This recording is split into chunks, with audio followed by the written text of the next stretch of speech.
from the Lakeside Newsroom of the Henrico Citizen, your hometown news source since 2001. This is the Henrico News Minute with publisher Tom Lapis.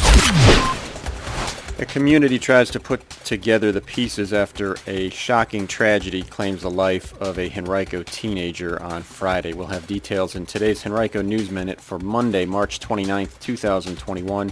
It's brought to you today by Henrico County. And now for the news. A community is at a loss for words 3 days after the fatal shooting of 13-year-old Lucia Bremer in the far West End. It's a story we reported all weekend, as other outlets did. Bremer was walking with a friend on a trail between Godwin High School and the Gayton Forest West neighborhood on Friday at about 4:30. Witnesses said that a younger black male was following them, and at some point they began to run, at which point he fired multiple shots, which struck Bremer. She was taken to a hospital where she later died. Early Saturday afternoon, police arrested a suspect who matched the description about a half a mile away at a home in Raintree. They have not released his name because he is a juvenile. He faces second-degree murder charges, as well as possession of a firearm by a juvenile and use of a firearm in the commission of a felony. Yesterday, Henrico Commonwealth's attorney Shannon Taylor told WRIC-TV that she may consider trying the juvenile as an adult. In the meantime, Bremer's family and school community are trying to pick up the pieces left by her death. Friends gathered this weekend to remember her at the site of the shooting. Quioccasin Middle School Principal Melanie Phipps, in an email to families on Saturday, said, quote, "Lucia was funny. She loved to tell jokes and made people laugh. She was an amazing public speaker, and you would just listen in awe as she spoke. Lucia was wise beyond her years. Talking to her didn't feel like talking to a middle schooler. Lucia was exceptional, truly one of a kind. She was brave, hardworking, and kind to everyone. Her smile would light up the entire room. In fact, her mother told me that Lucia's name means light, which is just the perfect way to describe her. She radiated happiness, and she loved our school," end quote. The school yesterday hosted a virtual gathering for students, staff members, and families to grieve her death, and it will have an increased police presence today to ensure that students and staff members feel safe. Little else is known publicly about the suspect at this time. There is conflicting information in the community about whether he also was a student at Quioccasin Middle. We have not been able to confirm that officially yet. As more information about this case becomes available, of course, we'll keep you updated on henricocitizen.com.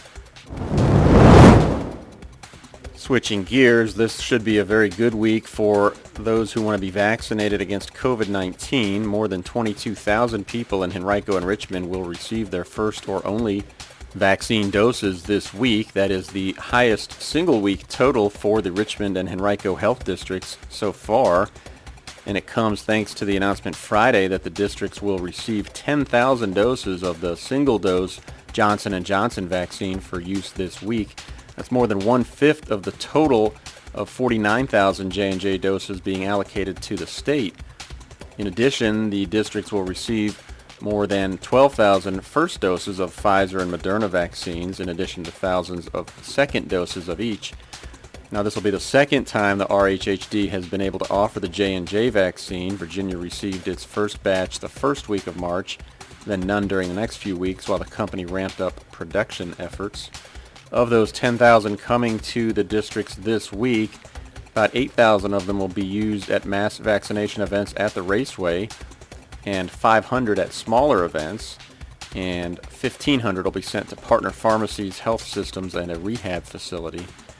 On a call with state media members on Friday, State Vaccination Coordinator Danny Avula told the Citizen that state officials may consider shifting even more vaccine doses to the Richmond and Northern Virginia regions, among others, where population totals and the demand for vaccines are higher than elsewhere in the state. Avula has a meeting planned this week with Henrico County officials and the RHHD.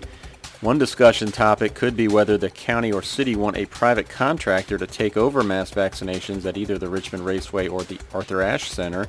In that scenario, either one of the sites could become a community vaccination center joining 4 others statewide that were established earlier this month and at least 2 others that are coming soon. All of those are part of a $179 million allocation from the Federal Emergency Management Agency. Now, earlier last week, Henrico officials were frustrated. They said that they had not been contacted by the state about the possibility of making the raceway a CVC and said that they would request that it becomes one. They cited the fact that the raceway recently completed more than 7,000 doses on a single day, the most single-day shots any site in the state has administered, as evidence that it should have been considered for that designation. But one reason that the county seemed to want that designation is that the current CVCs in Petersburg, Danville, Portsmouth, and Prince William each are offering as many as 18,000 doses weekly. But Avula, who's also Henrico's health director, clarified Friday that those doses are not being allocated in addition to the normal weekly allotments provided to those localities, but rather as part of them. Henrico currently operates and funds the raceway site by itself. And now some unwelcome news related to COVID-19. Cases have risen again in the last few days here locally. There were 98 new cases reported Friday, followed by 103 Saturday, and then just 41 yesterday. Saturday was the first time since mid-February that the county's new case count on a single day had exceeded 100. Now, the county's PCR positivity testing percentage over the most recent 7-day period was just about 5%, while its antigen or rapid testing rate was 8.1% over the same period of time. The good news is that more than 46,000 people in the county are now fully vaccinated, and 94,000 plus have at least one dose of the vaccine now in their systems. If you travel Church Road in Henrico's far west end, there will be some changes coming in the future. The road is set to undergo safety and mobility changes that include resurfacing and the addition of medians and buffered bike lanes within the next few months. Residents in the area had expressed concerns about the lack of crosswalks there, which prompted a survey that evaluated local opinions on public safety measures or potential ones. More than 71% supported the option of creating dual bike lanes with a median on the street. The project will be a reconfiguration of the existing road, so there's no need to widen or create any new infrastructure, according to Henrico Public Works Director Terrell Hughes. Three Chop District Supervisor Tommy Brannon said he hopes the process will begin within the next 2 months. The road will feature 3 lanes, one in each direction, and a median for turning lanes in various spots, along with bike lanes on each side of the road.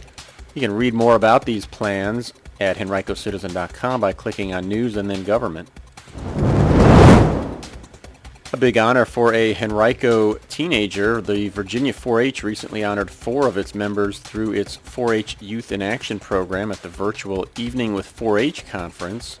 The event recognizes teens with diverse backgrounds and unique perspectives in 4-H core pillar areas, including agriculture, civic engagement, healthy living, and STEM.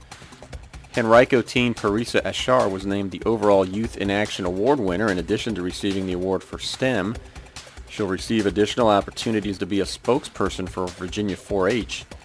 She and the other 3 winners also received $500 mini grants to develop a significant community project. You can read more about her achievements at henricocitizen.com by clicking on Community. Today's Henrico News Minute has been brought to you by Henrico County's COVID-19 Emergency Rental Assistance, providing assistance for those who've experienced economic impact related to the virus, such as job loss or furlough. Applications are available at henrico.us/DSS or by calling 501-5294.